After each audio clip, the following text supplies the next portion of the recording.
कोल्हापुरातील हॉटेल व्यवसायाची 1918 पासून असलेली परंपरा आनंदी गोपाळ स्नॅक्स सेंटर, कोल्हापुरी चटकदार मिसळ आणि कोल्हापुरी वडा मिळण्याचे एकमेव ठिकाण आनंदी गोपाळ स्नॅक्स सेंटर।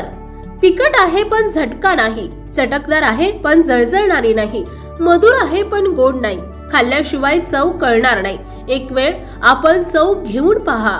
मिळण्याचे ठिकाण श्रीनाथ मच्छी ढाबा, वीर धरणावरील सर्वात जुना ढाबा, तोंडल, तालुका खंडाळा, जिल्हा सातारा। वीर धरणावर।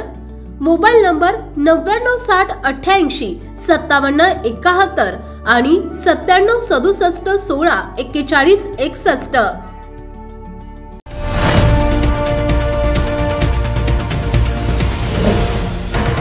सावधान हिंदुस्तान न्यूज, ज्वलंत विचार, ज्वलंत आचार। अखंड हरिनाम सप्ताहाचे 8वे वर्ष सुरू। हरिनाम सप्ताहाला मोठे महत्त्व आहे। यामध्ये 7 दिवस विविध प्रकारचे संत वाङ्मयाचा अभ्यास करणारे हरिभक्त पारायण आणि रामाणाचार्य हरिभक्त पारायण, विदर्भ भूषण भरत महाराज कराळे, तालुका मेहकर, जिल्हा बुलढाणा महाराजांकडून श्रीराम कथा, संत ज्ञानेश्वरांपासून संत तुकारामांपर्यंत विविध संतांच्या रचना असलेल्या अभंगावर तत्वचिंतन मान्यता येते, ज्याद्वारे मनुष्य जन्मा ईश्वर नामाचे विशद केले जाते।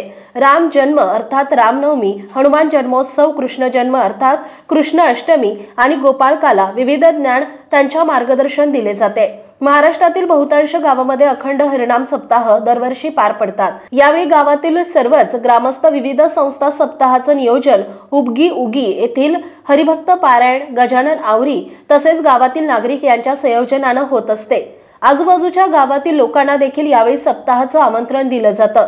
यातून गाव परिसरातील सर्व टाळकरी, माळकरी, भाविक, भजनी मंडळ एकत्र येऊन हा सप्ताह साजरा करतात।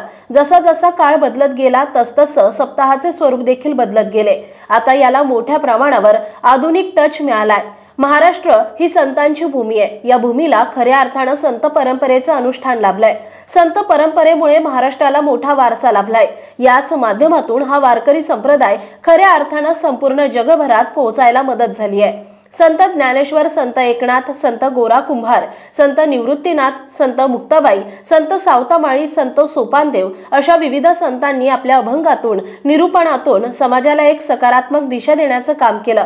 डेकोरेशन असलेला मोठा मंडप, साऊंड सिस्टीम, भव्य व्यासपीठ, गावागावात मोठमोठे बॅनर, कार्यक्रम पत्रिका, गावातील नामवंत कीर्तनकार, गायक, वादक यांची मांदियाळी असं भव्य आणि आधुनिक स्वरूपाचा अखंड हरिनाम सप्ताह याला लाभला आहे। रोजच्या कीर्तनाला टाळकरी, पकवाज, वादक पेटी, वादक, गायक, विणाधारी अशा सर्वजण पांढऱ्या शुभ्र कपड्यात हजर असतात।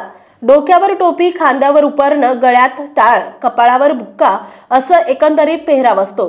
कीर्तनाची वेळ साधारण रात्री 9 ते 11 अशी असते। निमंत्रित महाराज पांढरा शुभ्र फेटा बांधून हजर होतात। त्यांच्या बाजूला चोपदार उभा असतो। विणाधारी महाराजांकडे विणा देतात आणि एकमेकांच्या पाया पडतात। गायक रामकृष्ण हरी भजनानं सुरुवात करतो। हे भजन संपल्यावर रूप पाहत आलोचनी, सुख झाले व साजनी, तोहा विठ्ठल बरवा, तोहा माधव बरवा, बहुता सुकृताची जोडी, म्हणून विठ्ठली आवडी, सर्व सुखाचे आगर, बाप रुक्मा देवी वरू हा अभंग घेतला जातो। सप्ताह भेट देणारी मान्यवर मंडळी, माननीय नामदार चंद्रशेखरजी बावनकुळे, राजस्व मंत्री महाराष्ट्र राज्य, मान्य आमदार अशी बापू देशमुख, सावनेर विधानसभा, माजी आमदार सुनील बापू केदार, माजी मंत्री मान्य श्री मोहनराव कुंभारे, माजी उपाध्यक्ष जिल्हा परिषद नागपूर मान्य श्री बाबाराव कोढे, अध्यक्ष खरेदी विक्री समिती कळमेश्वर माननीय कैलासजी कंसे, सेवानिवृत्त पोलीस छत्रपती संभाजीनगर, माननीय साहेबराव निंबुरकर, सेवानिवृत्त अधीक्षक केंद्रीय उत्पादन शुल्क नागपूर, माननीय हिम्मतराव बापू देशमुख, ज्येष्ठ समाजसेवक बेलगाव मेहकर, माननीय रामभाऊजी मुंडरे, संचालक विदर्भ डेव्हलपर्स नागपूर, माननीय मनोज झाडे, भाग्यलक्ष्मी मंगल कार्यालय उदयनगर नागपूर, माननीय श्री प्रवीण श्रीकृष्ण बोरटे नागपूर, त्यांचा सर्व समाजसेवक आणि गावातील नवयुवक आणि नागरिक उबगी, तालुका कळमेश्वर, जिल्हा नागपूर येथील उपस्थित होते। सावधान हिंदुस्तान न्यूजसाठी प्रतिनिधी दीपक देशमुख, मेहकर। आपल्या भागातील महत्त्वाच्या बातम्या पाहण्यासाठी आजच आमच्या सावधान हिंदुस्तान न्यूज चॅनलला सबस्क्राइब करा आणि बेल आयकॉन प्रेस करा।